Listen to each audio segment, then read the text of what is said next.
The story radio চ্যানেলে আপনাদের সবাইকে স্বাগত। আজকে আমাদের নিবেদন ওয়েটিং রুম। গল্পটি আমাদের টিমের নিজস্ব রচনা। গল্প পাঠে স্বাগত। স্টেশন মাস্টারের ভূমিকায় শিবাশিস, বিরাজের ভূমিকায় শুভঙ্কর, অচেনা বুড়োর ভূমিকায় শিবম এবং কুলির কণ্ঠে বিভাস। শুনতে থাকুন, সঙ্গে থাকুন। শুরু হচ্ছে ওয়েটিং রুম। ট্যাক্সিটার ভাড়া মিটিয়ে তেজপুর জংশনে যখন বিরাজ ঢুকল তখন প্রায় রাত 10টা বাজে। বিরাজের ট্রেন ছিল 11টায়, কিন্তু ট্রেনটা প্রায় 6 ঘন্টা দেরিতে চলছে। অতএব সকালের আগে আসার সম্ভাবনা নেই বললেই চলে। একবার বিরাজ ভেবেছিল হোটেল নেবে কিনা, কিন্তু মাত্র একটা রাতের ব্যাপার, তার উপর এসি 2 টায়ারের টিকিট।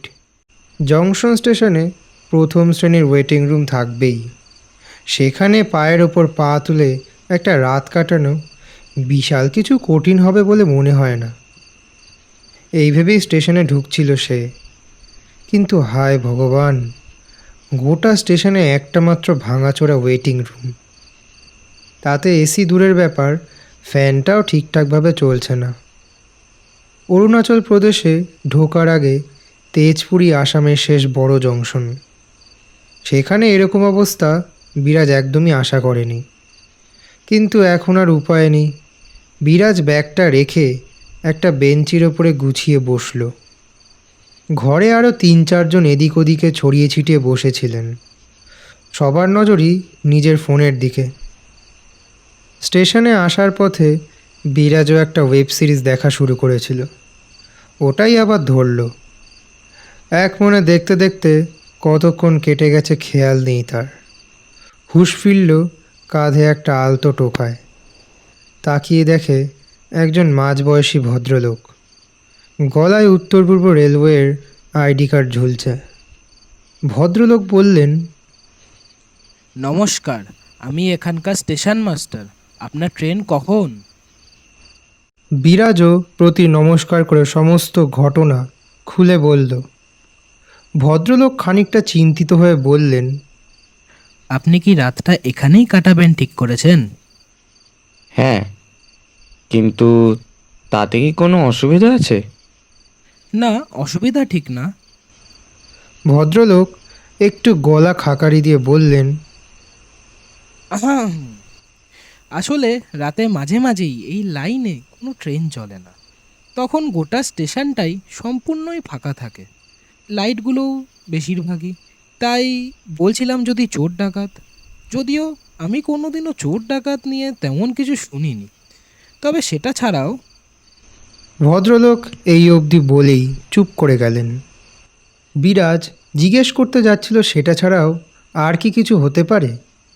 ভদ্রলোক তাকে কিছু বলতে না দিয়ে নিজেই বলে উঠলেন, তবে হ্যাঁ, মনে হয় না চিন্তার কোনো কারণ আছে।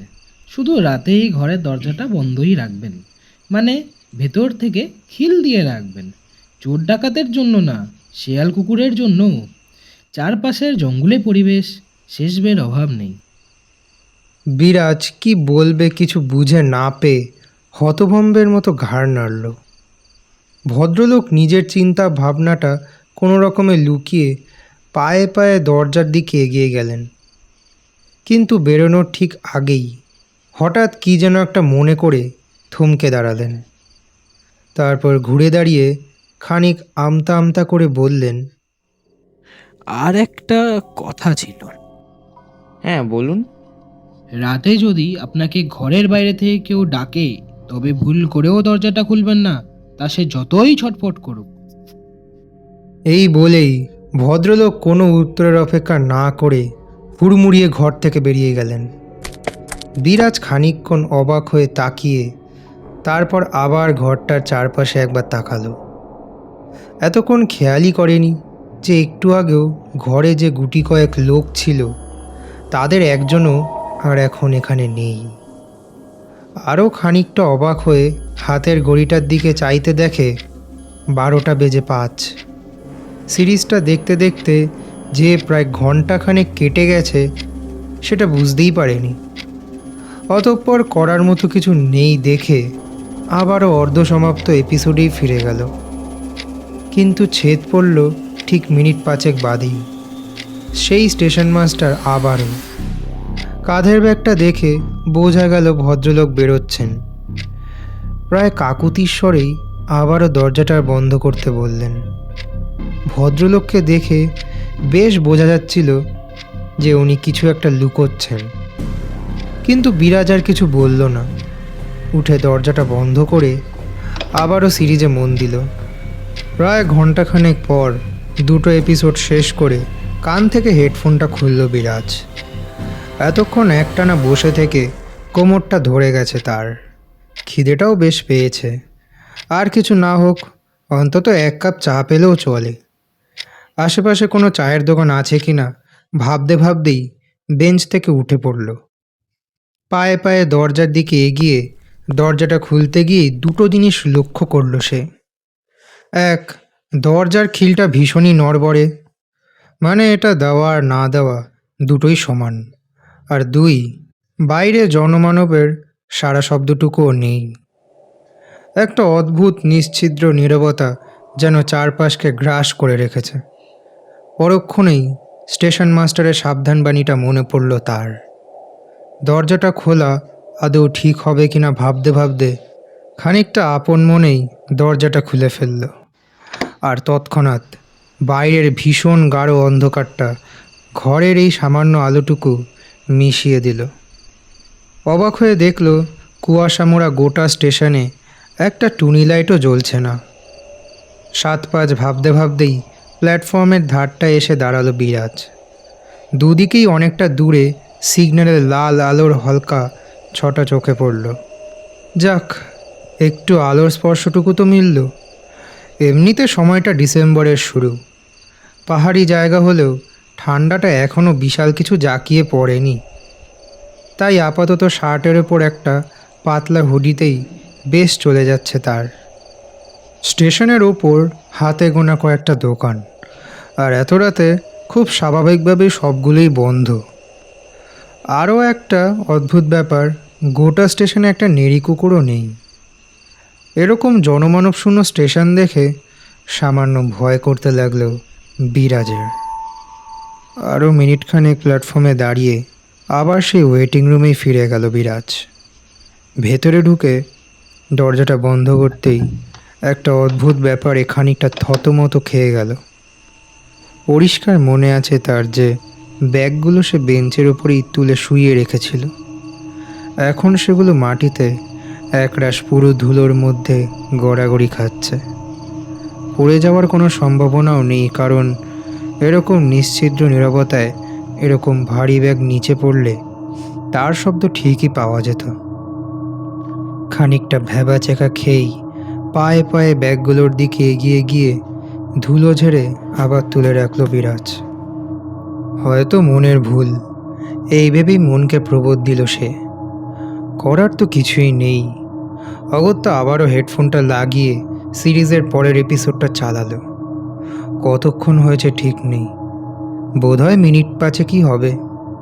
এমন সময় হঠাৎ দরজায় ঠকঠক শব্দে চমকে উঠে কান থেকে হেডফোনটা খুলে ফেলল বিরাজ। কোথাও কিছু নেই, চারদিকে একই রকম শুনশান নিস্তব্ধতা। বিষয়টা এতটাই অদ্ভুত যে রীতিমতো তার নিজের ওপর সন্দেহ হলো, আদৌ কি ঠিক শুনেছে। একবার তার মনে হচ্ছে যে না, ঠিকই শুনেছে, 2 বার ঠকঠক। আবার পরক্ষণেই লাগছে যে না, ব্যাপারটা প্রবলই মনের ভুল। হয়তো একটু আগের ব্যাগের বিষয়টা থেকেই এসব মাথায় আসছে। না, তেমন কিছু নয়। এই ভেবে বিষয়টা মন থেকে সম্পূর্ণ ঝেড়ে ফেলে দিয়ে আবার হেডফোনটা হাতে নিল। আর ঠিক তখনই না, এবার আর মনের ভুল নয়, রীতিমতো দিনের আলোর মতো স্পষ্ট। ঠক ঠক, ঠিক 2 বার। বিরাজের শিরদাঁড়াবে একটা বরফ ঠান্ডা স্রোত নিচে নেমে গেল।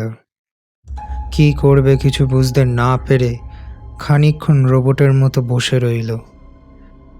আর ঠিক তারপরই আবারও ঠক ঠক। এবার রীতিমতো জোরে কাঁপা কাঁপা পায়ে কোনো রকমে উঠে দাঁড়ালো বিরাজ। বেঞ্চি থেকে দরজা অবধি দূরত্বটা যেন মাইলখানেক ঠেকছে। এক পা করে যতক্ষণে দরজা অবধি পৌঁছলো ততক্ষণে কপালে বিন্দু বিন্দু ঘাম জমেছে। মনের ভেতরে যতটা সম্ভব জোর এনে এক ঝটকায় দরজাটা হাট করে খুলে ফেলল, কিন্তু না, কেউ নেই। সেই একই রকম অন্ধকার, একই রকম নিশ্চুপ নিস্তব্ধ। ঘর থেকে বেরিয়ে প্ল্যাটফর্মের সামনে এসে দেখল দূরের লাল আলোটা এখনো আরও আবছা লাগছে। মনে হলো এই ভীষণ অন্ধকার যেন বিরাজকে ব্যঙ্গ করছে। সত্যি 7-5 ভাবতে ভাবতে কতক্ষণ কেটে গেছে খেয়াল নেই। হঠাৎই কি যেন একটা পেছন থেকে দ্রুত সরে গেল। চমকে পেছন ঘুরে বিরাজ দেখল না, কিছুই নেই। তবে কি বিরাজের সত্যি হ্যালুসিনেশন হচ্ছে? নিজের এই অবস্থা ঠিক বিশ্বাস করতে পারছিল না। বাকি রাতটা ঘরের ভেতরে ঢুকেই কাটিয়ে দেবে স্থির করল। সেই মতো ঘরের দিকে পা বাড়াতেই থমকে গেল। খোলা দরজার ভেতর দিয়ে তার এতক্ষণের বাসস্থান কাঠের ভাঙাচোরা বেঞ্চিটা চোখে পড়ছে। আর তার ঠিক সামনেই মেঝের ওপর একটু আগেই সযত্নে তুলে রাখা লাগেজ দুটো পড়ে আছে। একটু আগের সাহসটা হঠাৎই যেন কর্পূরের মতো উবে গেল। তার মনে হলো ঘরটার দিকে আর এক পাও এগোনোর মতো সাহস নেই। আর ঠিক সেই মুহূর্তেই কাঁধের ওপর একটা আলতো স্পর্শে বিরাজ শিউরে উঠে পেছন ঘুরতেই দেখল একজন থুরথুরে বুড়ো, মাথা সমেত গোটা মুখটাই সাদা চুলে ঢাকা, পরনে শতচ্ছিন্ন ফতুয়া আর হাতে একটা লাঠি। দেখে মনে হচ্ছে বয়সের কোটা বহু যুগ আগেই 8-এর দশক পেরিয়েছে। সামান্য ভয়, খানিকটা লজ্জা, অনেকটা বিস্ময় আর একরাশ বিরক্তি মেশানো গলায় জিজ্ঞেস করল, কে আপনি? এত রাতে এখানে কি করছেন? লোকটা কোনো উত্তর দিল না। কিছুক্ষণ বিরাজের মাথা থেকে পা অবধি পরখ করে ভীষণ চাপা খ্যাস খ্যাসে স্বরে বলল, আমি তো এখানেই থাকি, কিন্তু তুমি কে? আমার ট্রেন রাতে ছিল, কিন্তু লেট হয়ে এখন সকালের আগে আসবে না, তাই ওয়েটিং রুমে রাতটা কাটাবো ভেবেছিলাম। হ্যাঁ, তো কাটাও না। বাইরে দাঁড়িয়ে কি করছো? হ্যাঁ, ওখানেই ছিলাম। হঠাৎ কে একটা দরজায় টোকা দিচ্ছিল বারবার করে, তাই দেখতে এলাম। কিছু পেলে? লোকটা কীরকম সন্দিগ্ধ দৃষ্টিতে বিরাজের দিকে চেয়ে জিজ্ঞেস করল। বিরাজ একটু আমতা আমতা করে ভীষণ লজ্জিতভাবে বলল, না মানে সেরকম কেউ তো। তাহলে হা করে তাকিয়ে কি করছো? ভিতরে চলো। হ্যাঁ হ্যাঁ, চলুন। বিরাজের কথাটা শেষ হওয়ার আগেই উনি চলতে শুরু করে দিলেন। হাতে লাঠি থাকা সত্ত্বেও সেটার ব্যবহার না করে খুব অদ্ভুতভাবেই খুঁড়িয়ে হাঁটছিলেন। চুপচাপ ওনার পেছন পেছন ঘরে গিয়ে ঢুকল বিরাজ। ঢুকেই দরজাটা বন্ধ করার জন্য পিছু ঘুরতেই ঘরের আলোটা ঝুপ করে নিভে গেল। একটু আগের সেই ঠান্ডা স্রোতটা আবারও শিরদাঁড়ার আনাচে কানাচে জানান দিল। কোনো রকমে পকেটে হাত দিয়ে ফোনটা বার করে ফোনের আলোটা জ্বালাতে গেল, কিন্তু আরও সাংঘাতিক ব্যাপার, ফোনটা অন অবধি হলো না।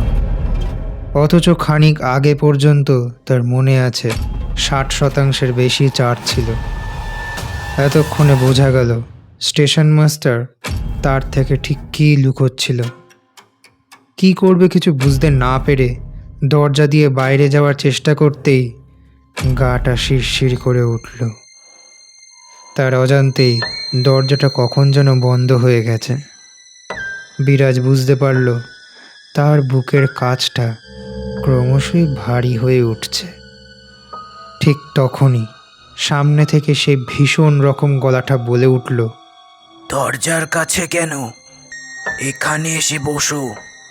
মনে হলো শেষের কথাটা যেন খানিকটা ব্যঙ্গ লুকিয়ে আছে। নিজের সমস্ত প্রতিরোধ উপেক্ষা করে বিরাজ একটা চুম্বকে আকর্ষণে আটকে থাকা লোহার আংটার মতো সামনের দিকে এক পা করে এগিয়ে চলল। কিন্তু ঠিক সামান্য কিছুটা গিয়েই একটা বেশ ভারী কিছুতে হোঁচটকে হুড়মুড়িয়ে পড়ে যাচ্ছিল। লোকটা ওর একটা হাত বাড়িয়ে ধরল, কিন্তু লোকটার হাতটা ভীষণ রকম ঠান্ডা। কোনো রকমে সোজা হয়ে ছিটকে সরে গেল বিরাজ। আর পরক্ষণেই মনে একটা প্রশ্ন জেগে উঠল তার। হোঁচট খেলাম কিসে? আমার ব্যাগগুলোয় কি? কিন্তু ব্যাগ তো এত কাছে থাকার কথা নয়। আমার বসার বেঞ্চের একদম শেষ প্রান্তে রাখা ছিল। ঘরের মধ্যে আর কিছু ছিল বলেও মনে পড়ছে না। তবে হোঁচটটা নিতান্তই কাকতালীয়, কিন্তু জিনিসটা নয়। কথাগুলো ঠিক যেন তার ঘাড়ের পাশ থেকে ভেসে এলো। চমকে পিছনে ফিরে দেখল একটা বীভৎস দৃশ্য। যে জিনিসটা সে হোঁচট খেয়েছিল সেটা একটা বেশ বড় রকমের বস্তা, আর সেই বস্তার খোলা মুখ থেকে বেরিয়ে এসেছে একটা রক্তাক্ত কাটা মুন্ডু, যার চোখ দুটো ঠিক ভাটার মতো জ্বলছে। এই মুখটা তার ভীষণই চেনা। আরও বিশেষভাবে বললে বিগত 10 মিনিট ধরে এই মুখটাই সে দেখে আসছে। ওয়েটিং রুমের সেই ঘরের পরদিন ভোরে বিরাজের সংজ্ঞাহীন শরীরটা লোকজন উদ্ধার করে। সেখান থেকেই সরাসরি হসপিটাল, এবং তারপর 4 দিন সেখানেই। প্রথম দিকে প্রবল জ্বরে প্রায় সারাক্ষণই ভুল বকছিল। ফলত খুব উচ্চমাত্রার ওষুধের প্রয়োগে শরীরটাও ভীষণ কাহিল হয়ে পড়ে তার। কিন্তু আর বেশি দিন দেরি করা যেত না। তাই দিন 4 পর বেলার ট্রেন বুকিং হয়ে যায়। সেদিন সকালে হসপিটাল থেকে রিলিজ নিয়ে স্টেশনে আসে বিরাজ। স্টেশন মাস্টার লাগেজগুলো সাবধানে রেখে দিয়েছিলেন। বিরাজকে দেখেই ভীষণ ব্যস্ত হয়ে বসতে দিলেন। বেয়ারাকে বলে চাও আনালেন। তারপর একবার গলা খাকারি দিয়ে হাত জোর করে খানিকটা লজ্জিতভাবেই বললেন, আমায় ক্ষমা করবেন, আমার জন্যেই আপনার এই অবস্থা। আগেভাগে সবটা খুলে বললে হয়তো এই ঘটনাটাই আর ঘটতো না। না না, আপনার দোষ নেই। আপনি বললেও হয়তো আমি সেসব বিশ্বাস না করে স্টেশনেই রাত কাটাতাম। তবে ব্যাপারটা আসলে কি? বিরাজ ওনার হাত দুটো ধরে বলল, আজ থেকে প্রায় 30 বছর আগে এক রাতে এখানে এক বুড়ো এসেছিল আশ্রয় নিতে। ওর কাছে অজস্র গয়নাগাটি, সোনাদানা ও আরও দামি জিনিসপত্রও ছিল। কোথা থেকে তা পেয়েছিল সেটা কেউ জানে না। সেও রাতটা স্টেশনেই ওয়েটিং রুমেই কাটাবে স্থির করেছিল।